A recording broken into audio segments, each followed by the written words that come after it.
आज मैं आपके लिए जो क्लास लेके आया हूँ वो चैप्टर नंबर 7 और चैप्टर नंबर 8 दोनों के लिए, ठीक है। तो ये आपका कोऑर्डिनेट ज्योमेट्री है ना, वो नहीं हुआ था ना आपका। जो कोऑर्डिनेट ज्योमेट्री नहीं हुआ था तो हम चैप्टर नंबर 7 आज अपन थोड़ा इसका इंट्रोडक्शन देखेंगे। इसके बाद कुछ क्वेश्चन लेके आया हूँ, वो क्वेश्चन भी करेंगे। और चैप्टर नंबर 8 इसका अभी बेटा अपन आज इंट्रोडक्शन देखेंगे और कुछ क्वेश्चन लेके आया हूँ, वो क्वेश्चन भी करेंगे। इतना क्लियर। देखते हैं कितने लोग कनेक्ट हो चुके हैं अपने। सीताराम सिंह, ओके। और कोई कनेक्ट नहीं हुआ है, सभी लोग बेटा क्या करेंगे, लाइक कर देंगे, है ना, और शेयर कर दीजिए, ओके। तो अपन क्या करते हैं, अब जल्दी से जल्दी वीडियो स्टार्ट करते हैं। चलिए बेटा, कोऑर्डिनेट ज्योमेट्री। और कोऑर्डिनेट ज्योमेट्री को बेटा हम थोड़ा सा इंट्रोडक्शन पढ़ेंगे,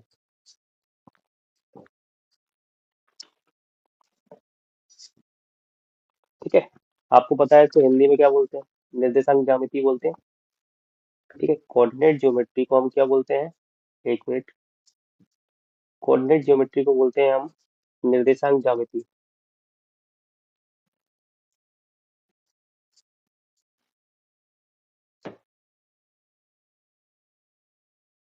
ठीक है।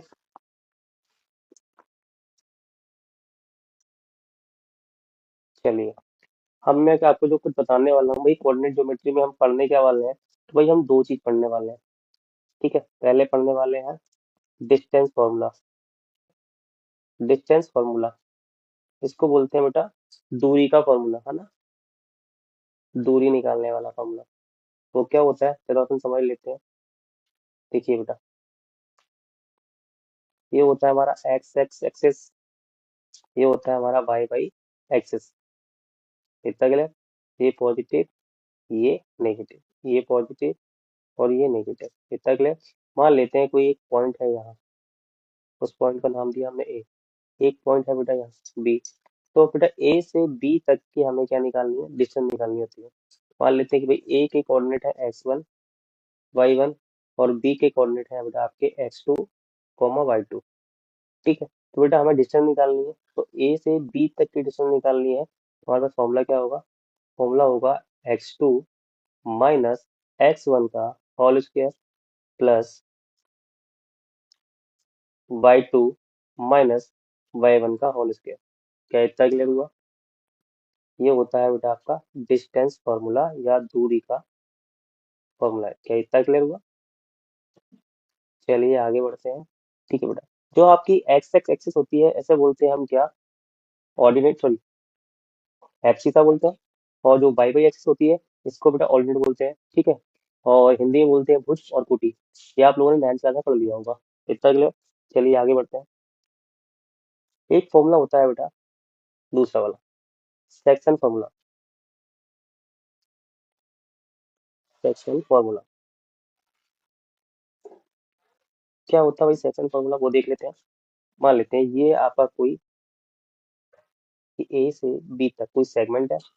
अब मैंने क्या किया, इसको यहाँ से कट कर दिया, है ना। कोई पॉइंट लिया सी, सी पॉइंट क्या करता है, इस पूरे ए से बी तक के सेगमेंट को कट करता है, ठीक है।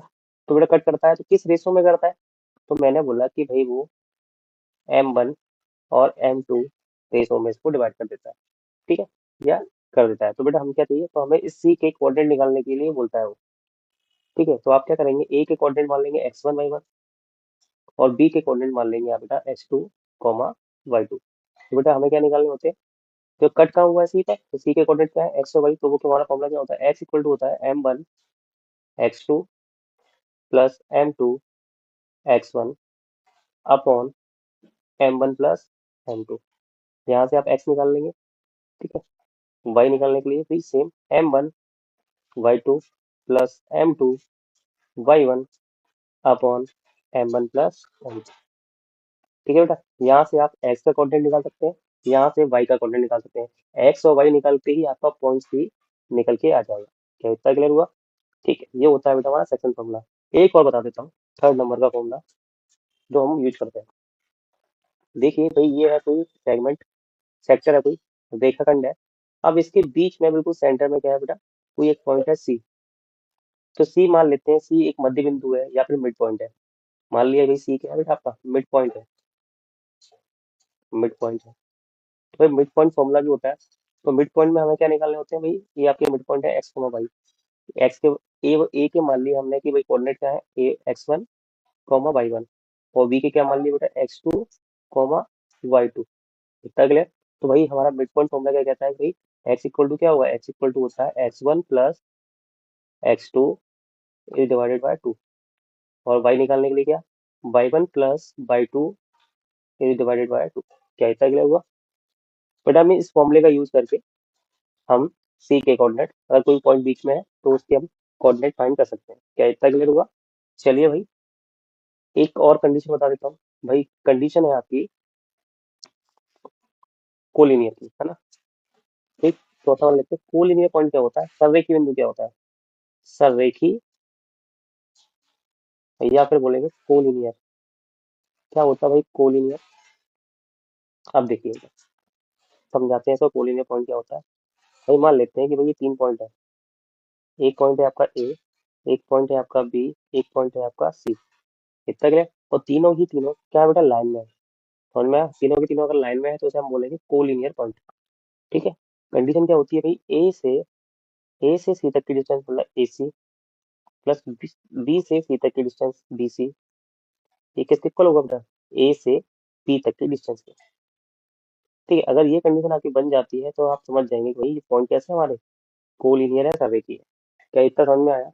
अगर इतना समझ में आया है तो आप मुझे कमेंट के माध्यम से बता दीजिए, जल्दी से जल्दी कमेंट करिए और मुझे बताइए कि भैया, जल्दी से कमेंट करिए। गुड इवनिंग बेटा, गुड इवनिंग। हाँ बेटा, जल्दी से कमेंट करके बताइए कि अभी तक मैंने जो आपको इंट्रोडक्शन बताया है इसमें किसी को दिक्कत तो नहीं है, आप तो नहीं है। सभी लोग वीडियो को बेटा लाइक कर देंगे। चलिए अब चलते हैं अगले